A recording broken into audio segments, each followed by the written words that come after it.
Tá úmido aí a rua, 15 graus 7 décimos, 99% a umidade relativa no ar. Programa Primeira Hora, aproveite as últimas semanas da promoção Afubra 65 anos, a cada R$ 400 em compras, você ganha um cupom para concorrer um T-Cross e um Amarok 0 km. Venha e aproveite. O Grupo Mediar, hein?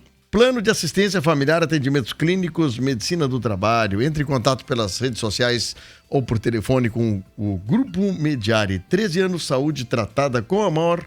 E Sicredi, com o aplicativo Sicredi, você pode pagar suas contas, fazer transferências e cuidar dos seus saldos e investimentos. Sicredi, gente que coopera, cuida. Estamos na linha com o Procurador-Geral do município de Camaquã, doutor Fabiano Ribeiro. Muito bom dia, doutor. Bom dia, Fábio. Bom dia a todos que nos ouvem. Muito obrigado pelo espaço que nos dá na sua agenda. E saiba que a comunidade, toda a região, Camaquã e toda a região, de sábado para cá, vive momentos de aflição e sobre esse negócio da bandeira vermelha. Eu gostaria saber do senhor quais as atitudes que estão sendo tomadas pelo município de Camaquã no que diz respeito a um recurso, parece que iria ser feito, ou se foi feito ontem, para a reversão dessa bandeira vermelha. Doutor Fabiano. Na verdade, a partir do momento que a gente tomou ciência dessa situação, no sábado à tardinha, nós começamos a trabalhar em várias frentes, né?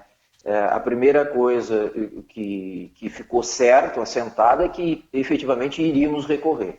A partir disso, o prefeito pediu para o secretário da Saúde, Fabiano Martins, que providenciasse a elaboração de todos os dados necessários para a gente inserir nesse recurso. E também começou a conversa entre os prefeitos, no sentido de decidir se seria melhor recorrermos individualmente cada município, ou teríamos uma força política maior em recorrermos através da associação, indicando nos anexos o que cada município teria de disponibilidade, como estava tratando, qual o enfrentamento que daria, para a partir disso eles poderem, ainda que seja um recurso coletivo, analisar a situação exclusiva de cada município. E ontem, na reunião que tivemos aqui no gabinete do prefeito, então, entendemos que efetivamente teríamos uma força, além da análise técnica que o setor técnico lá do Estado vai enfrentar, mas também teríamos uma força política maior em apresentarmos isso pela associação. E assim o fizemos. Sim. Já foi feito o recurso então, doutor Fabiano? Sim, nós tínhamos ontem até às 18 horas para fazer esse recurso. Sim, que pontos assim, mais vitais o senhor acredita que pode contrabalançar essa decisão do Estado? Quais são os pontos que você identifica como imprescindíveis que o governo do Estado veja e possa reverter a nossa bandeira? Vamos tratar em duas frentes aqui. Primeiro, nós elaboramos os argumentos que abrangiam todos os municípios aqui da volta. E destacamos muito a questão de ser municípios mais distantes um do outro, com características, e que os seus gestores vinham conseguindo manter sob controle a situação de cada município. Ressaltando que existem municípios que não têm nenhum caso em nossa região, outros como Arambaré, que teve o primeiro caso, a Tapes também, e que não estão ocupando nada. Esses municípios, eles não estão ocupando a rede hospitalar lá da nossa região, da nossa macro-região, digamos assim. Doutor... Depois passamos... Desculpe. Não, pode seguir, depois eu faço um questionamento. Nós depois passamos a enfrentar a questão do município de Camaquã, né? Demonstrando quais ações como a Secretaria da Saúde vem fazendo no cumprimento dos protocolos ou até além do cumprimento dos protocolos, naquilo que importa lá no rastreamento lá nas famílias, e qual é o plano que nós já vínhamos elaborando um plano, seja ele educativo, e seja ele um plano de contingenciamento, no sentido que, a partir do momento que as coisas piorassem, ou se viessem a piorar, já estava prontas as novas ações que o município iria tomar. Sim. E isso nós apresentamos para eles também. O que se dá para perceber, algumas questões, nós temos a referência da nossa região da Costa Doce, a região do Centro-Sul, com Porto Alegre, região metropolitana. Mas nós agora, semana passada, tínhamos 2 casos de pessoas hospitalizadas em Rio Grande. Quer dizer, nem Porto Alegre, nem região metropolitana de Porto Alegre está sendo usado com os casos da nossa região. Quer dizer, dá para a gente descolar um pouco a região metropolitana da região Centro-Sul, em muitos casos, que às vezes é mais fácil tu atender com Pelotas e Rio Grande, em função também da quantidade de vagas que tem disponíveis lá, e pouco uso, do que a região metropolitana. O senhor acredita que podíamos mudar nosso sentido, ao invés de ser referencial Porto Alegre ou região metropolitana, ser Pelotas ou Rio Grande? Olha, nós apresentamos esse argumento, não com um pedido escancarado de descolar uma região da outra, depois já te explico por quê. Mas nós apresentamos o argumento no sentido de que, olha, a nossa região ainda abrange a macro-região, porque Porto Alegre também atende outras regiões concatenadas ali, tipo Capão da Canoa, tipo Novo Hamburgo, Canoas.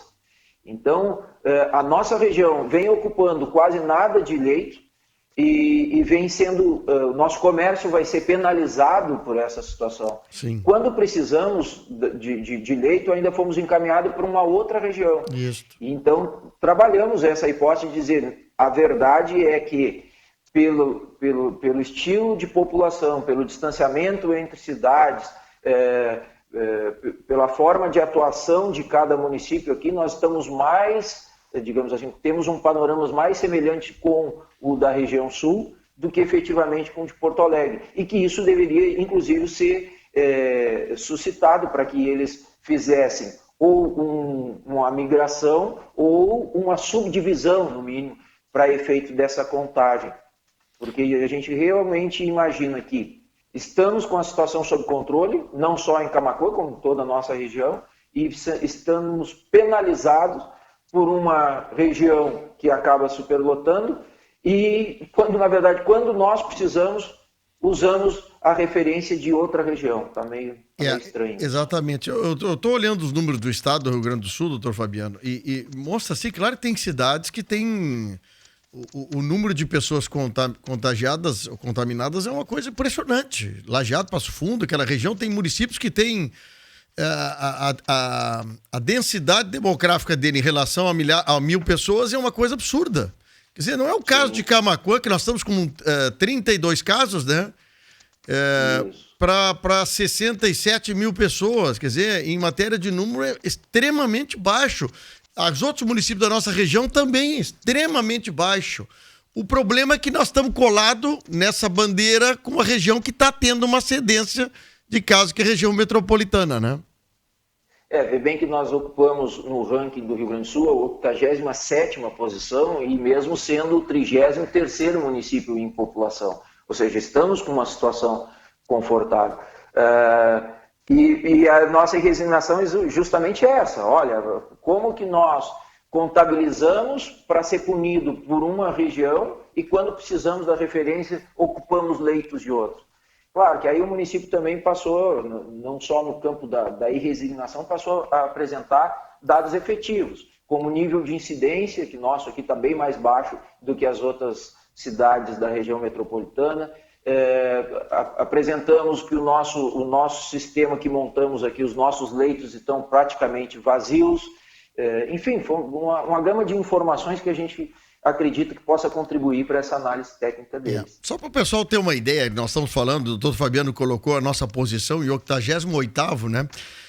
Quer ver uma cidade parecida com Camaquã? A questão ali de Farroupilha, eu acho que mais ou menos o que está dando. 372 casos de confirmados.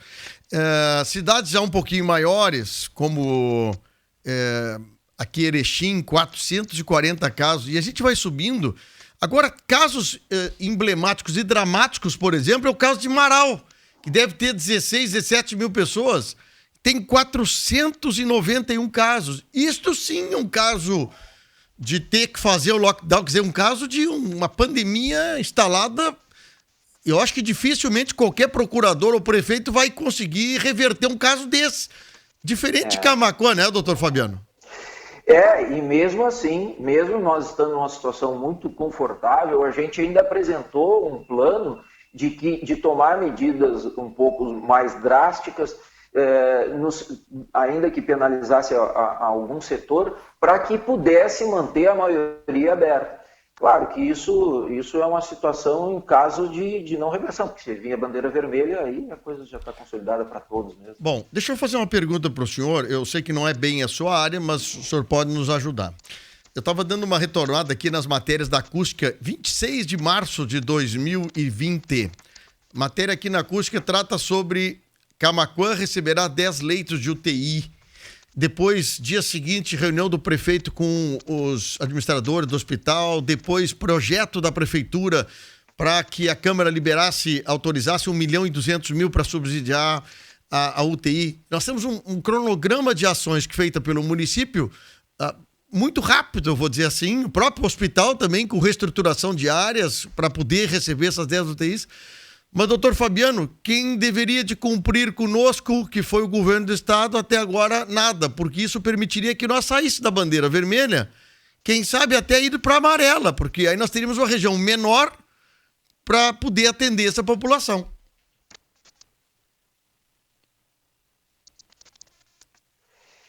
Isso é uma grande discussão que se tem aqui, Fábio. O primeiro ponto é concordar plenamente contigo, tá? Porque efetivamente nós fizemos todo um trabalho contando com essas UTIs, estamos com os recursos alocados no que tange do município, a parte que contribuiria com o hospital está tudo certinho, tá? O hospital fez a parte dele e essas UTIs realmente não chegam. E nessa reunião hoje à tarde, o prefeito vai martelar muito, os prefeitos terão uma reunião hoje às 15 horas, eu não sei se vocês estão sabendo dessa informação. E nessa reunião ele já comentou conosco que vai martelar muito nesse posicionamento. Agora, nós não sabemos se efetivamente as 10 UTIs aqui nos descolaria desta região de Porto Alegre. Eu não tenho essa convicção de forma absoluta. Nós temos sim um cenário em que se São Jerônimo e Camaquã recebessem suas UTIs, talvez eles pudessem subdividir as regiões. E isso é a informação que a secretária Arita mencionou com o prefeito Ivo. Então, agora, nós não sabemos se simplesmente vindo as UTIs, nós vamos descolar automaticamente. Isso é uma coisa que nós vamos questionar, eu acredito que o prefeito vai questionar hoje com o governador. O prefeito de Uruguaiana quer justamente isso. Uruguaiana tem um caso mais confortável que Camaquã, porque tem UTI e não tem caso lá. E está numa região vermelha, quer dizer, é mais ou menos isso. Mas eu acho que tem que se procurar alternativa, né, doutor Fabiano? Porque uma área tão grande que nem a nossa, que eu estou falando de Camaquã, sobe toda essa região nossa, cola na região de Porto Alegre e entra ainda para a região lá de Viamão. Quer dizer, é uma região tão diferente uma região da outra, conglomerados populacionais diferentes, o dia a dia das pessoas é diferente, quer dizer, nós temos um outro regramento de forma diferenciada. É muito fácil, né? Desde o início, né, elencar grandes regiões, podendo gente que está muito cautelosa ser penalizada por outros que não deram bola, porque Camaquã, desde o início, sempre foi muito cauteloso nas decisões, né? E o melhor cenário, Fábio, eu acredito que seria justamente esse. Se confirmar essa informação da secretária, de que São Jerônimo e Camaquã com as 10 UTIs, a gente pudesse redimensionar uma região própria. Sim. Porque nós não temos a convicção de que seria a melhor hipótese nos descolarmos de Porto Alegre para ir para a região sul. E vê bem, eu até sou um defensor dessa ideia dentro das nossas reuniões, mas a gente não tem a convicção porque Porto Alegre efetivamente tem um número muito maior de leitos. Então, naquele cálculo estabelecido dentro do decreto, a gente não sabe se mudando para a região sul, dentro de pouco tempo, essa situação tende a se agravar um pouco lá naquela região também. E aí nós não enfrentaríamos o problema novamente. Bom, eu tô conversando aqui em paralelo também com o Luciano Pereira, Dias, que é diretor da Vigilância Sanitária, ele justamente também conhece um pouco esse processo, mas é bem isso que o senhor falou, exatamente o mesmo ponto de vista, de que a UTI não obrigatoriamente faria com que descolássemos as situações. Ele está dizendo isso porque também, como o Rio Grande recebe pacientes do Rio Grande do Sul inteiro, Camaquã poderia começar a receber pacientes de fora. Então, a gente não cuida só dos nossos, cuidamos de todos os outros, né, doutor Fabiano? Perfeito. E a partir do momento que se nós criássemos uma micro-região, digamos assim, mas isso eu estou no campo da ilação, tá, Fábio? Tá. Mas se nós criássemos uma micro-região envolvendo ali de São Jerônimo para cá, escapando de Guaíba para cima, aí sim, poucas UTIs, talvez 20, 10 lá e 10 aqui, nós conseguiríamos regular somente os nossos e teríamos um cenário melhor. Bom, pergunta final. Decreto da Prefeitura Municipal de Camaquã, com referente à decisão do governo do estado da alteração da bandeira. Está pronto o decreto para caso não haja reversão desse caso em Porto Alegre com os prefeitos da associação? Doutor Fabiano, e quando será publicado esse decreto, caso não haja reversão de fazer um lockdown aqui em Camaquã? Nós, há um tempo atrás, já prevendo essa variação dentro do sistema, que é natural, é inerente ao sistema de distanciamento controlado, nós fizemos um decreto que absorve automaticamente as alterações.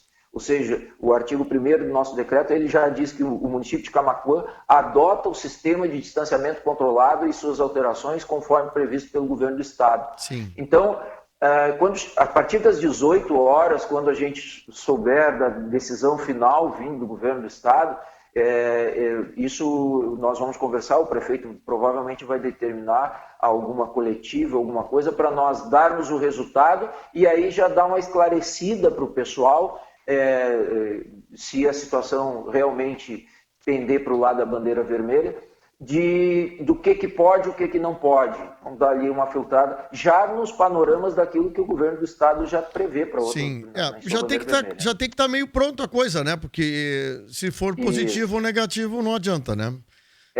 E aí nós teremos que aguardar praticamente uma semana, né, doutor Fabiano, para a reversão desse assunto, se caso não haja sucesso hoje. É lamentável. É claro, né, Fábio, quando a gente está discutindo isso, brigando pela abertura do comércio, eu preciso falar isso para a nossa comunidade, a gente está assim o fazendo porque entende, porque o nosso município está numa situação, digamos assim, controlada. Mas isso não significa que possa passar para a comunidade também que está tudo bem. Então a gente tem que seguir cuidando das nossas vidas, cuidando da nossa higiene, para que assim permaneça. Se nós tivéssemos uma situação diferente, nem possibilidade de brigar teríamos, né? Bom, mas eu acho que o dever de casa está sendo feito pelo menos pela grande maioria da população e pelo pessoal do comércio.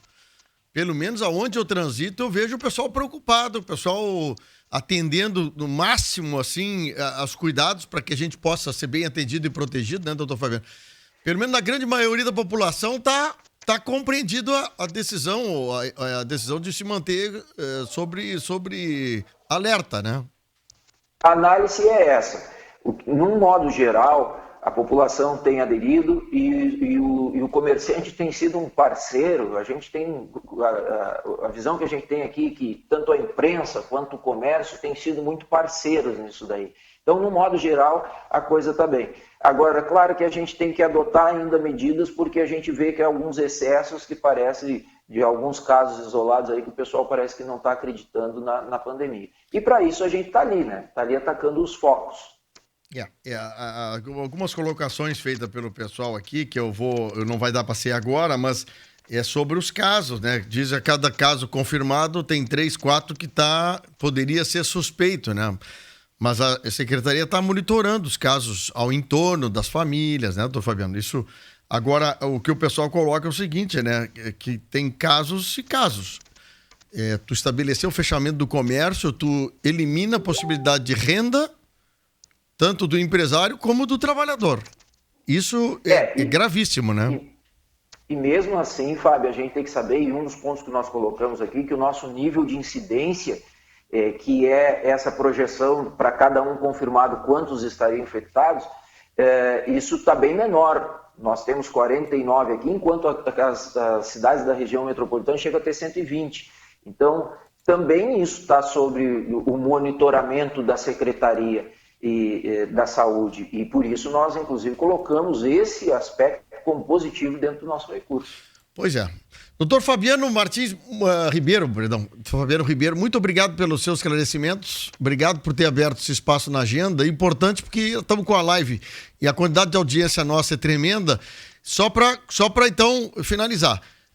O comércio hoje abre normalmente e dependemos então da resposta dessa reunião que acontecerá em Porto Alegre para que a partir de amanhã, caso não haja sucesso, haja alteração dos horários e o funcionamento do comércio. Então, até o final da tarde, todo mundo tranquilo, é isso? Todo mundo tranquilo. E no final da tarde a gente vem a público para informar as alterações, o resultado e como funcionará, então, a partir de amanhã. Tá bom. Muito obrigado, doutor Fabiano. Às ordens, um abraço. É um assunto importantíssimo. Que bom que a gente conseguiu esse contato com o procurador, justamente para ver quais as atitudes foram feitas ontem e o que vai ser feito hoje. Depende, e isso também, outra coisa também importante, né? O Luciano Pereira Dias e o doutor Fabiano têm o mesmo pensamento. Não é com a UTI que nós resolveremos o fato de trocar a bandeira. Pode ser que tenha que ter em São Jerônimo também UTI, que deve estar pronto, o espaço e tudo lá, para que então a região consolide-se como uma região inseparável. Mas nada é oficial isso, hein? Nada é oficial. Valério Veig, pela tua participação daí da chuva, onde é que tu tá, Valério Veig? Bom dia para você, Fábio. Bom dia a toda a nossa audiência. Aproveitando a grande audiência que você está, indo com um assunto muito importante, sei que você tem convidado aí no estúdio, daqui a pouquinho eu vou liberar a linha para ele, mas olha só, Fábio, eu falo neste momento da rua 7 de setembro, esquina com a Walter Quez, aonde na noite do último sábado aconteceu um acidente de trânsito que deixou uma pessoa ferida e que o motorista causador do acidente fugiu sem prestar socorro. Então, o que aconteceu aqui? Neste ponto onde eu estou, é a 7 de setembro para quem vem aqui no sentido Presídio Centro. E este veículo, ele vinha nesse sentido. Ele desceu a lomba aqui da cadeia, como é chamada, e passou reto aqui a Walter Quez, aonde abalroou o veículo Gol, que vinha no sentido Walter Quez, Jango Castro, Guarani. Então, o que fez a gente vir aqui no local? Mostrar que tinha sinalização de pare sim aqui na esquina. Você percebe que está aqui, ó, neste poste. Mas que o motorista, às 11 horas da noite, ele acabou passando a preferencial, batendo, colidindo com esse veículo. O motorista que, inclusive, acabou batendo a cabeça, ficou desacordado por 2 minutos. Foi levado por populares aqui no hospital, que é na outra quadra. A Brigada Militar atendeu a ocorrência, mas o trânsito aqui, Fábio, ele flui muito numa das esquinas também, que é muito perigosa. Por que perigosa? Porque eu estou aqui na 7 de setembro, e se tu pegar agora, Fábio Renner, puxar aí na tua cabeça, da Bento Gonçalves até aqui, apenas a única parada é se a sinaleira estiver no vermelho lá da Olavo Moraes. Exatamente. Se eu estiver errado. Ô Valério, confesso pra ti que a intenção na época de fazerem isso me deixou em dúvida, até agora me deixou em dúvida. Que complicado esse entroncamento aí montado na 7 com essa rua, com a Walter Quez, Valério. Olha, eu acho que isso aí tinha que olhar com atenção todo mundo de novo. Olha só. É uma rua que não é preferencial, mas toda ela é preferencial. Eu vou dizer, pode até ter placa de parei, Valério Veiga. Mas se tu não é conhecedor da cidade de Camaquã, tu anda quase 1 quilômetro em rua preferencial, chega aí, não tem nada de diferente, nada. Nenhum piso diferenciado, nada assim que chame a atenção. Tchê, meu amigo, é público certo de batida, de cliente aí na chapeação, viu, Valério Veiga? Não, é impressionante. Do mesmo sentido que eu falo Floresta, Santa Marta, Centro, pela 7, a única parada é aqui na Walter Quez. E do mesmo sentido também se vem lá da ponte do Arroio Duro, vindo em direção à 7, a única parada é a sinaleira ali da Olavo. Mas por que aqui eu pedi um tempo para o Yuri para mostrar para você? Onde está a placa de pare que agora precisa estar aqui para quem vem no sentido centro-bairro? Olha onde é que está a placa, Yuri Rodrigues. Olha a placa onde é que está. Isso aí é para parar o pedestre, Valério Veiga? É impressionante, eu acredito que sim, porque eu estou a pé aqui, vou parar aqui, ó, pare. Mas porque um veículo agora há pouco, quando você falava com o procurador, quase deu um acidente aqui. Por quê? Porque o pessoal está olhando aqui, viu a placa deitada, tá tudo bem. Aí, ó, para em cima do laço para o outro veículo vir, olha aqui, ó, é tudo ao vivo aqui na acústica. Então, é um ponto, é um cruzamento que chamou muito a nossa atenção, que teve um registro aqui de um acidente grave que aconteceu na noite de sexta-feira. A reportagem da Acústica, a gente ficou sabendo tudo ontem, a matéria foi pro ar ontem pela manhã, e a polícia procura, viu, Fábio, pelo motorista que causou o acidente. Não, a descrição do carro, olha ali, ó, olha como o cara avança, Valério, porque não tem placa e o pessoal arrisca mesmo, né? Buzina tá ligado aí, ó, para porque precisa da atenção, mas muitos aqui, ó, vão passar fincado e vai dar outro acidente. Claro que o acidente de sexta-noite, ele era de quem vinha às 11 horas da noite lá da Lomba do Presídio em direção... Do outro lado tem placa lá, Valério? Lá tem placa. Aqui nós vimos a placa aqui na calçada, literalmente na calçada, né, Valério?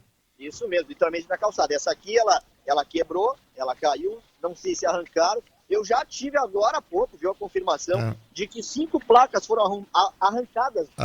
Aí perto do Guarani. Mas dá uma olhada no outro lado, quem vem lá do presídio, sobre a placa de pare daquele lado também, Valério. Só para nós aproveitar aqui, que aí daqui a pouco o pessoal do trânsito está nos ouvindo, né? Não, já tinha mostrando que tinha, viu, Fábio? Só que mostra aqui que tem até uma faixa de segurança de pedestre aqui, ó, que tá meio apagada aqui, bem no meio, mas que também tem comércio aqui no local. Comércio esse que tá com som ali, ó. Sim. Todos os lados olha, aqui, ó. Olha a placa. Valério, vem para trás um pouquinho, caminha um pouquinho para trás, para ver se a placa não tá obstruída com a árvore. Só isso que eu quero ver. Não, aparentemente não, mas ela não tem quase destaque, a placa de pare mesmo, né, Valério? Sabe aquelas placas que nós tínhamos aqui, ó, em cima de um pedestal aqui de ferro, que diz assim, ó, preferencial. Esse era o ideal aqui, olha lá, ó, 4 carros parados, outro passando aqui na Walter Chiesa.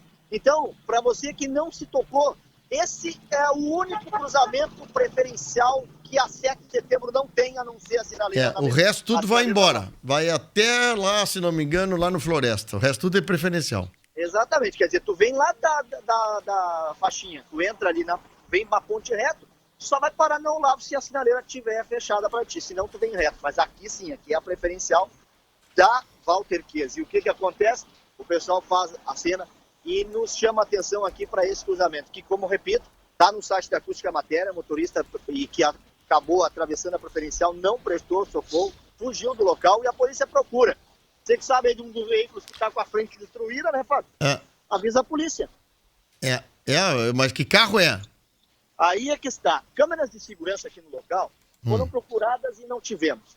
A informação aqui, uma que a polícia já recebeu, de que seria, né, um veículo, mas isso tudo corre aí também como investigações. Viu? Mas nós tínhamos que ter pelo menos uma cor do carro, alguma coisa para o pessoal se alertar nisso, né, Valério? Quem se alertou agora são os agentes de trânsito que vieram aqui atentamente nos escutar e que com certeza viram ali que a situação daquela placa precisa ser revista. Eles já param o carro aqui neste momento, eles vão com certeza pôr a placa no local ou até mesmo pedir para o pessoal urgente que cuida dessa área, né, Fábio? Poder vir aqui colocar, porque é um cruzamento muito perigoso e que chama atenção aqui justamente porque tem muita gente, viu, Fábio, que vai passar aqui reto e vai causar outro acidente. Muito bom. Obrigado, pessoal do trânsito, tá chegando aí. Valério Vick já conversa com eles. Valério, muito obrigado. Grande abraço pra turma toda aí, viu? Abraço, Fábio, a todos vocês e a qualquer momento a gente volta das ruas da cidade. 10 horas cravados. Olha, depois do bloco, primeira conversa que eu vou ter é com o Carlos Júnior, que tá aqui comigo já há 45 minutos, mas a prosa aqui no intervalo é super boa. Nós vamos bater um papo e já nós voltamos.